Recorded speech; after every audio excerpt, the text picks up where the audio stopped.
5 of 7 nations hit by U.S. travel ban are majority Muslim. People protest during a rally about the U.S. Supreme Court's decision to uphold President Donald Trump's ban on travel from several mostly Muslim countries, Tuesday, June 26, 2018, in New York.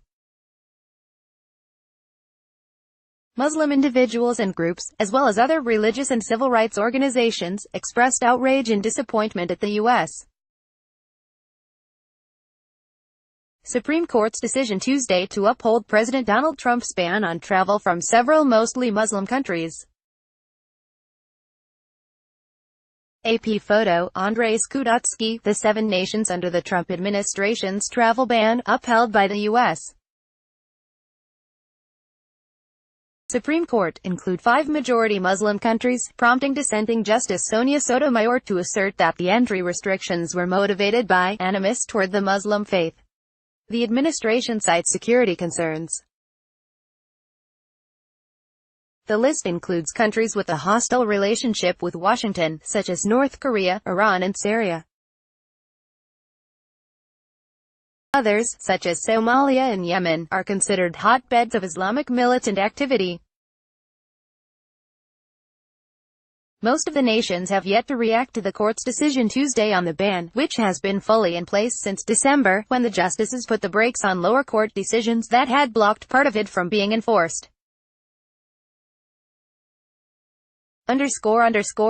Syria. The Syrian government considers itself at war with the U.S. and labels the presence of about 2,000 U.S. troops in the country as an occupying force. Diplomatic ties were cut in 2012, at the onset of the civil war. Syria has been listed as a state sponsoring terrorism, with economic sanctions imposed on Syrians and Syrian entities. Some criticize Washington for restricting entry to Syrians fleeing a conflict in which the U.S. has had a role. The U.S. has led an international coalition fighting Islamic State militants in Syria and Iraq. More than 6 million Syrians have fled their homeland, with most settling in nearby countries. In principle, the latest version of the U.S. travel ban does not affect the potential resettlement of refugees to the U.S., including from the countries targeted by the travel ban.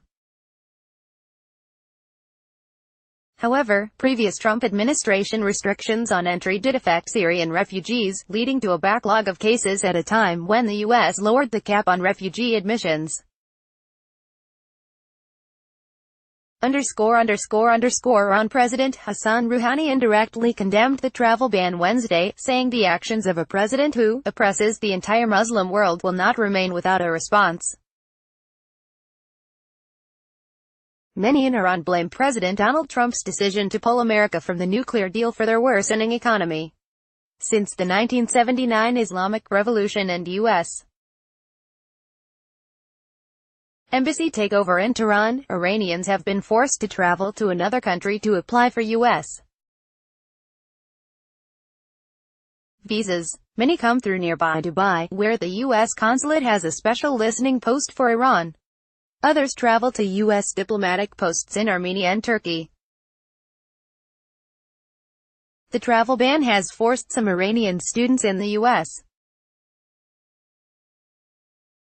to stay there for fear of being unable to return. For those in Iran, they've been blocked from traveling to visit relatives in the U.S. Yemen. The Arab world's poorest nation has long been considered a haven for militants linked to the Al-Qaeda terrorist network. Since 2015, a Saudi-led coalition backing Yemen's internationally recognized government has waged an all-out campaign against Iranian-backed Houthi rebels, trying to dislodge them from the northern region. 2 million people have been displaced, more than 10,000 have been killed, and Yemen has been pushed to the brink of famine.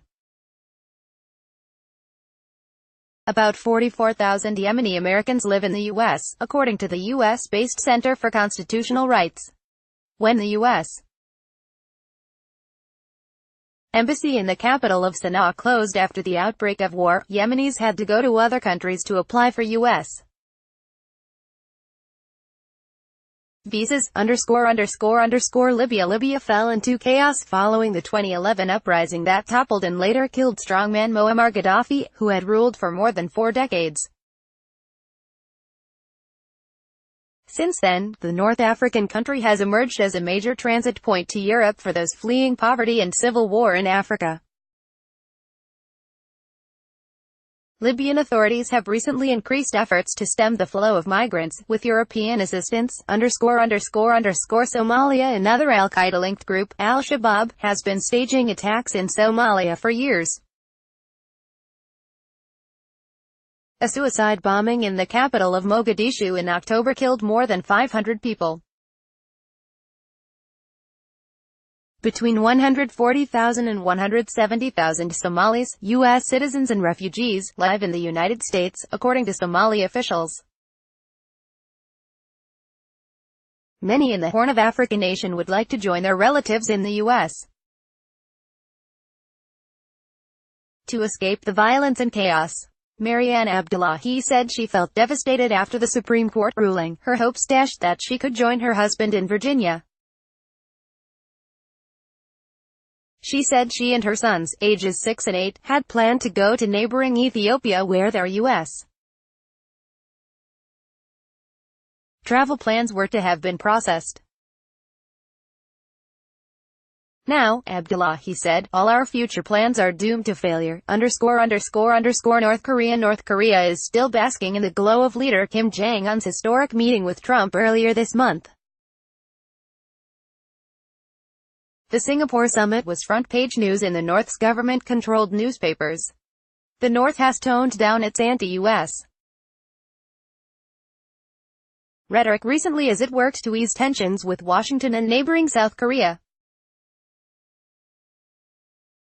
The U.S. travel ban had little impact on North Koreans.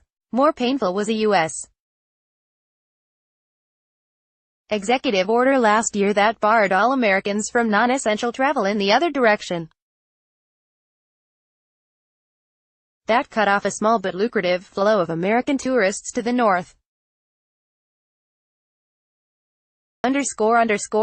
Venezuela President Nicolas Maduro has been feuding with Washington for years, and last month expelled the top U.S.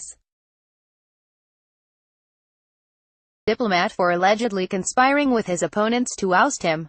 Dozens of Venezuelan officials already had been barred from entering the U.S. under several rounds of targeted sanctions. It's unclear how disruptive the new restrictions might be. In theory, they apply only to a narrow category of government officials and their relatives who are deemed responsible for failing to cooperate in vetting citizens considered a national security threat.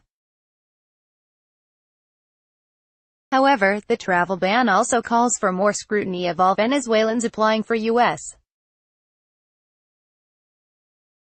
visas, prompting concerns about a stigmatization of the country at a time when hundreds of thousands are fleeing widespread shortages and hyperinflation. Associated Press writers Karen Laub in Amman, Jordan, Sarah Al-Deeb in Beirut, John Gambrell in Dubai, United Arab Emirates, Amir Vidit in Tehran, Maggie Michael in Cairo, Joshua Goodman in Bogota, Colombia, Adam Schreck in Bangkok, and Abdi Gould in Mogadishu, Somalia, contributed. Copyright 2018 The Associated Press. All rights reserved. This material may not be published, broadcast, written or redistributed.